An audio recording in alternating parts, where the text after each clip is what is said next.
Good afternoon, dear jury, dear colleagues. I'm really happy to be here again, and let me congratulate to all the previous presenters. Today, I would like to talk about my progress which I made in the Translational Medicine Center. I'm Bence Stubnya, resident and a PhD student in the Department of Orthopedics as well. My supervisor cannot be here, sadly, due to the COVID pandemic. My scientific methodology supervisor is Szilárd, who is here, and my statistician is Gergely Agócs, who I really want to thank the lot of help and work which they made for my work. Here I'm showing my ongoing project. The first two projects is very similar. We would like to compare the safety and the efficacy of different surgical approaches in total knee arthroplasty with literature analyzing in the first project and with the clinical trial on my second project. And the third one is sensor-based movement analysis innovation.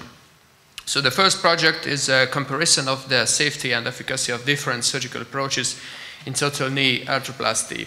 To really understand what our results could give to the orthopedic surgery, let me say something about the background of our motivation and the study. The estimated growing numbers of the necessarily implanted total knee prostheses are about 500% in 20 or 30 years based on the international literature, but there is still no consensus about the more effective surgical approach based on the latest meta-analysis. Our pilot clinical study could suggest the subvastus approach over the medial parapatellar approach. So our aim is to define the best surgical method in total knee replacement therapy regarding the clinical outcomes.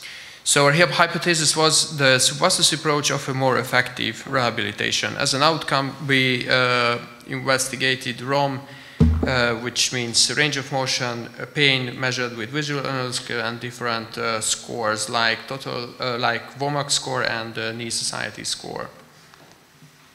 After the systematic search we made, we found more than 1,000 articles.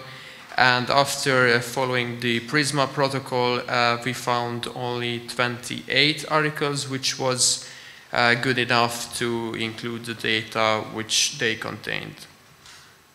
Let me show you some results. Today, I would like to show you our results regarding the range of motion, because this is the more objective parameters we measured. And since we haven't got enough time to show all the results, I choose the range of motion. On the network graph, you can see the circles and the lines. Wider the lines and bigger the circles means the bigger population size based on the intervention they used in the articles. As you can see, the medial parapatellar group is the biggest, which is the standard approach. And on the first plot graph, there you can see the range of motion development from the baseline characteristic to the third month. On the first column, there is the type of approach, the midvastus, medial parapatellar, the mini-midvastus, and the subvastus approach. We set the medial parapatellar approach as the standard approach, and we compared all the other approaches to the medial parapatellar approach. The MD column means the mean difference, which was written in the articles which investigated the given surgical approach. And the last column is a 95% confidence interval. As we can see, the subvastus approach is superior regarding the range of motion from the baseline to the third months developing, which means the patient who was operated by a subvastus approach could reach around 10 with around a higher range of motion with around 10 degree to the third month. This is an intervention ranking plot where we are comparing all the approaches with each other, and this is showing the and ranking. Higher the number, higher the evidence to the approaches. Here we can see that the subvastus approach could be the best approaches regarding range of motion. But yes, summary, we follow the very well-defined protocol, and we followed it very strictly. But there is some limitations of our meta-analysis, because we found 89 topic-related randomized control trials, but the data quality was precise enough only in 28 articles. And the time of data collecting was very heterogeneous in the articles, so it is really hard to find enough data to compare it, despite we have 28 articles. But our conclusion is that subvastus approach is superior to standard medial parapatellar approach and the other approaches regarding the range of motion.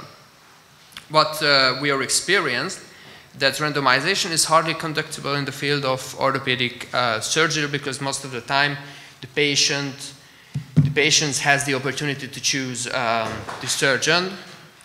And the other thing, we found that it should be better defined what time make the measurements of the patient in the postoperative or the hospitalization time. And the other parameter is that it's really hard to exclude the subjectivity of the given parameters. Our second project is comparison of the subvastus and medial parapatellar approaches in total knee arthroplasty, which is a clinical trial conducted at the Department of Orthopedics. The background is the same as in the meta-analysis. The question was the same as well. Here you can see our preliminary our eligibility criteria and some descriptive statistics, which shows that we have two groups, a medial parapatellar and a subvastus group, and these two groups were homogeneous. So let me show you some results. The first is the range of motion, which is very similar to our findings based on the literature search. On the postoperative days, there was a significant difference for the subvastus group regarding the range of motion. On the graph, the blue means the subvastus and red means the medial parapatellar, and it is seeable that day by day the difference between the two groups is decreasing. We measured pain during active movement and during rest as well with the visual analog scale. We have significant differences during the hospitalization time regarding the pain.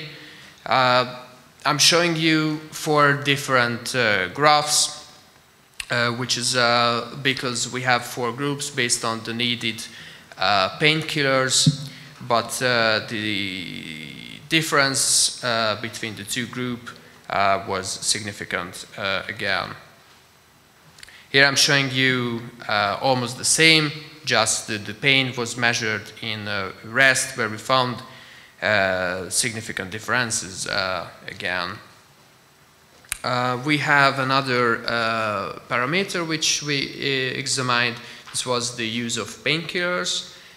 We set up 4 different groups, the level 0, 1, 2, and 3, based on the medication they used. 0 means there wasn't any need for painkillers. The number 1 was the NSAIDs, the number 2 was paracetamol, and number 3 was tramadol. What we can see on the graph that there was a difference between the two groups regarding the used or the needed painkillers. In the medial parapatellar group, the patient needed higher level of the painkiller medications. We are almost ready with our manuscript. So our conclusion is subvastus approach is superior to medial parapatellar regarding to range of motion, pain, and painkillers need. And the last project which we run is a movement analysis, and we are running the industrial property protection process, and we have ongoing meetings with the BME to make cooperation. Thank you for your time and for your attention.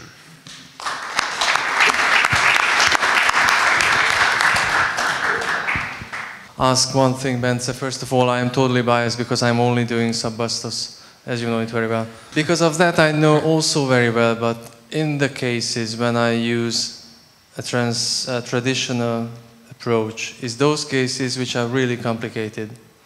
So probably the outcome will be worse as well. Do you have any data on the literature whether the indication was the same for both approaches?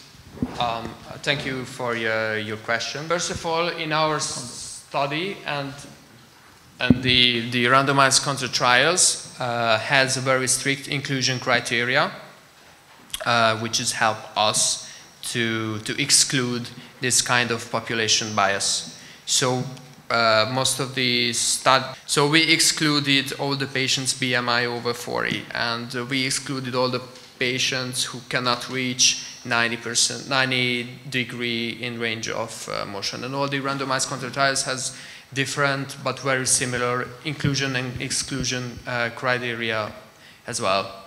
So if a patient couldn't get subvastus or midvastus or some mini approaches, they weren't included in the studies.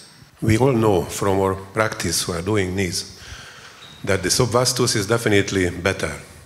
But we used to explain for hips, it's better the approach if you don't touch any muscle. But concerning the parapatellar approach, medial parapatellar approach, we don't touch a single fiber of any muscle. Why is this different? Yes, because of the integrity of the whole extensor apparatus is better using subvastus or midvastus approach, and that's the reason behind the difference of those approaches. So the whole extensor muscles and the extensor apparatus could be intact to the whole surgery. Just one question for the meta. Did you do any difference between those surgeons who use tourniquet and those who not? Because using of the tourniquet, it's quite effective the first 3 postoperative months in the early results and the quadriceps muscle strength. Yes, so thank you for the question. We are thinking about it a lot to see the tourniquet use, but just in the metas. The data we are investigating, or the articles we collected, it is very, very hardly extractable because most of the randomized control trials doesn't mention the tourniquet time or the pressure they used or they used or not. Okay. So it would be another meta. Thank you very much.